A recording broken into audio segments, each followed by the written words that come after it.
Hi everyone, it's Captain Magpie's YouTube channel. Welcome back to another video on my channel. And today's video I will be reviewing the round 1 of the AFL season 2025. If you are returning Captain Magpies, welcome, like, comment, share. If you're new to the channel, watching this for the first time, like, comment, share and subscribe. Can the Tigers get the first win of season 2025 in a rebuilding era? Or can the Blues show why they need to be a top 4 team? Can the Hawks make it 2 from 2, or will the Bombers surprise the Hawks? Can the Cats finally beat the Dockers at home, or the Dockers make it 3 wins at GMHBA Stadium? Can the Swans win the battle of the grand final rematch, or can the Lions show why they're the regaining premiers? Can the undermanned Bulldogs team get the job done, or can North Melbourne get the first win on the board in season 2025? Can Collingwood bounce back and win after a disappointing loss to GWS on opening round, or can the Power cause a power outage at the MCG? Can the Crows continue on from their pre-season form, or can the undermanned Saints win? Can the D's Can the D's beat the Giants, or will the Giants cause an upset against the D's and make it 2 from 2? Can the Eagles get the job done against a Gold Coast Suns, or will the Suns finally win away, start their round 1 winning away from home? Now, Richmond getting the job done by 13 points, 13-4-82 to 9-15-69. Credit to the Tigers. They're 41 points down within a lot of time in this match. And when you look at it, like, Carlton were dominant as well, 41 points in front in that second quarter. It looked likely Carlton by how much. But the problem is, Carlton don't often play 4 quarters of footy. They play 1 quarter or 15 minutes in a quarter, or maybe 1.5 quarters. But the Tigers really showed on how good they can be. And you look at the way that they played, their youngsters really showed on how good they can be. Vlossen, I thought, looked superb in defence. I thought Taranto showed his way as well. I thought Sam Laidlaw kicking 2 goals and 8 disposals looked great. McIntosh did a good job as well. Banks, Luke Traynor, like, these guys, like, showed how good they can be as well. Seth Campbell kicking 2 goals. Tom Lynch, got his hands on the footy as well. Tyler Brown kicking a goal as well. Mansell did what he needed to do. Blight as well. He played really well on Harry Mackay. So Jacob Blight is going to be a good player for the Tigers before he was injured, and also Harry Armstrong as well. And could be a chance to develop as well. But the fact is that Carlton are under a lot of pressure. Look, credit to Richmond, they played really well, but if you're a Carlton fan, you've got to be angry with that performance. How the hell can you lose it from being 41 points in front? But also the fact is that game plan is kick and hope and bombing all the time just does not work. And the fact is they're not a very good side, and they're not a top 8 side. And I know I had Carlton outside my top 8, and I had Port Adelaide 6 for basically of that. But I just, if Carlton don't bounce back this week, who's going to happen? And the fans are getting cocky, thinking they had an easy win. You just can't think like that in AFL football. So you got to be prepared to obviously wanting to perform and play well for 4 quarters as well. But it just has to happen as well. So I don't know what will happen next. I thought Campo Alley looked good as well. Patrick Coots did what Patrick Coots can do, but problem is they're relying on a few individuals. Harry Mackay, oh my god.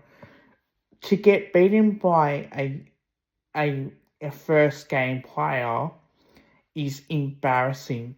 Not just once, but multiple times. So until he starts pulling his finger out and starts being stronger at the contest, they aren't going to win too many games. And I think pressure needs to be on Michael Voss, whether or not he's going to last year. But you can see that they're going to struggle. They are definitely going to struggle. And until they start realising that they need to be top 4, then they'll never be. And they're not a top 4 team at all. So many people can say that they are a top 8 team, especially top 4 team. They're just not. They're absolutely not. Hawthorn winning by 26 points, 79, 111 to 12, 13, 85. And when you look at the way that the Hawks' lead was 37 points in that last quarter, it felt like they had arm's length all night towards the Bombers. And I think that could be the reason why. A good performance on the Hawks, but again, the Bombers did fought pretty hard. But to go down by 26 points, I think you'd be happy if you're an Essendon fan, knowing the fact is, yeah, you know what, Hawthorn played really well, but to stay with him, stick with him, and get momentum yourself, I think that's a really good opportunity. Now, Geelong won by 78 points, 23-9, 147 to 10-9, 69. Look, that passage of play when Geelong Freo got back in that third quarter, and you look at the way, Bailey Swing played really well, and I'll give him his credit. Never had 21 disposals as well, and even Tom Stewart having 23, but it's just the way that Geelong set up really well. In particular, Murphy Reid kicking 4 goals, but that was only in that third quarter. And he did nothing in the first quarter as well. And I just think that when you look at the way that Geelong played, they don't rely on individuals.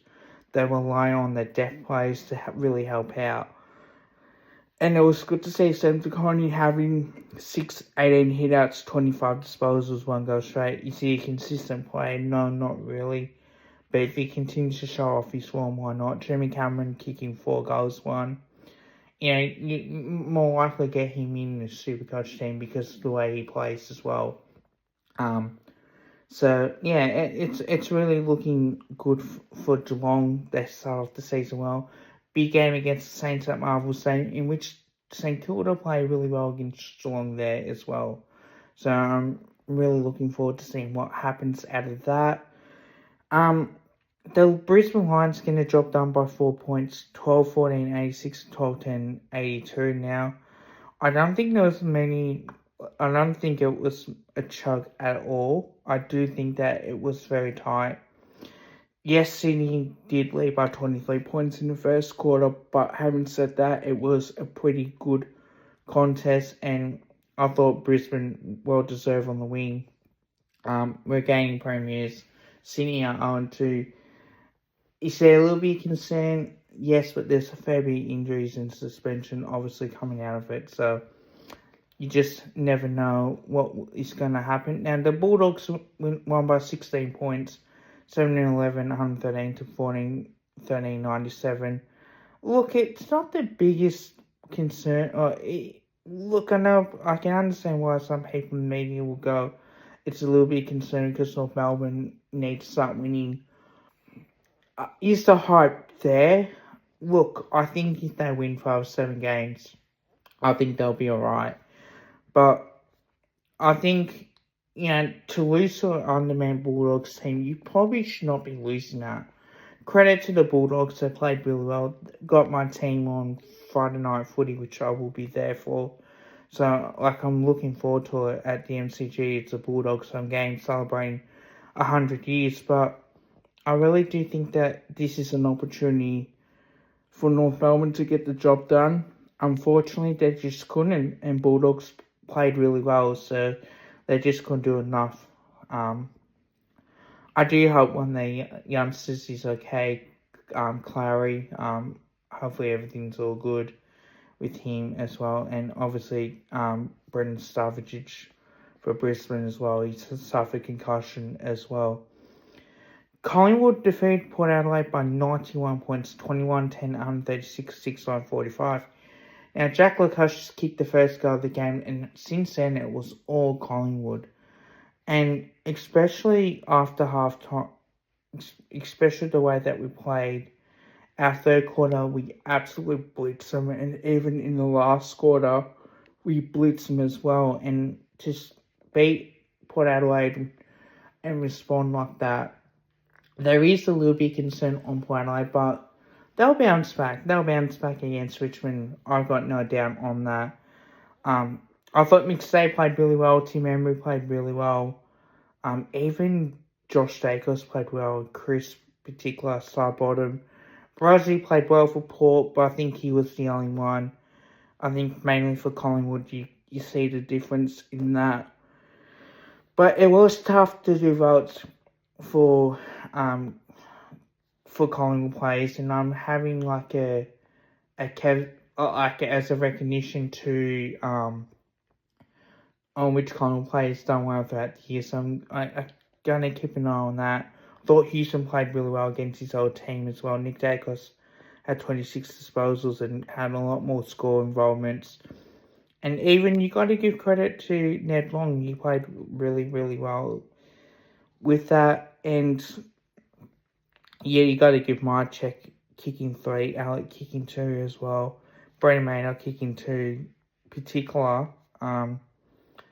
And Pendles as a sub, I thought that was a really, really good decision as well. And McStay always played well with Membry. Like, if it wasn't for that, who knows what would have happened. Adelaide defeated depleted injuries and killed a team by 63 points, 21-9, 135 to 10-12, 72. Did stream the game. Look, to be honest, they played well.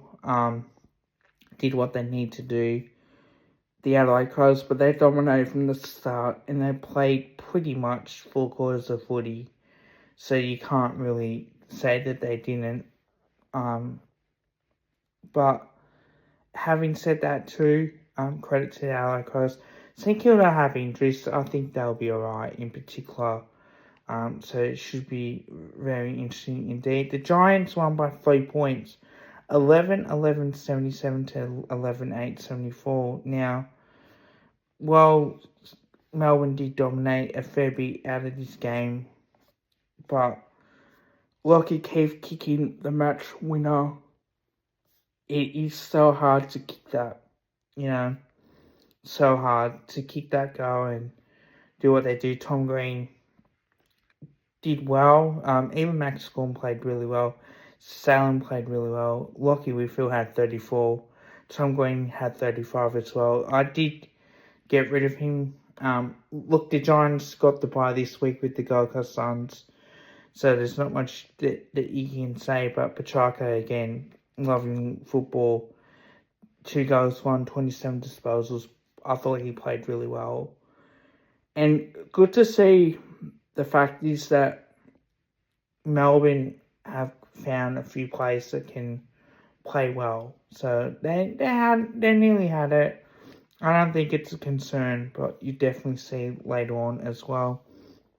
The Gold Coast Suns winning by 87 points, 2016, 136 to 77-49. Look, they played really well, Gold Coast Suns.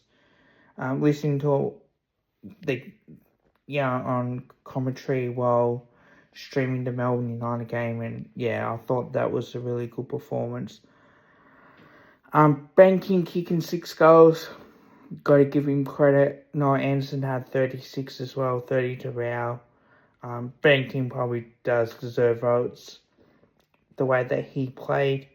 Ben Long kicking 4 goals won, so I think it was great to see in that situation. But having said that too, it's a long road ahead in particular, so credit to the Suns winning away, starting the season off well, but you're going to have to see the difference as well. So I'm really looking forward to seeing on what happens with that.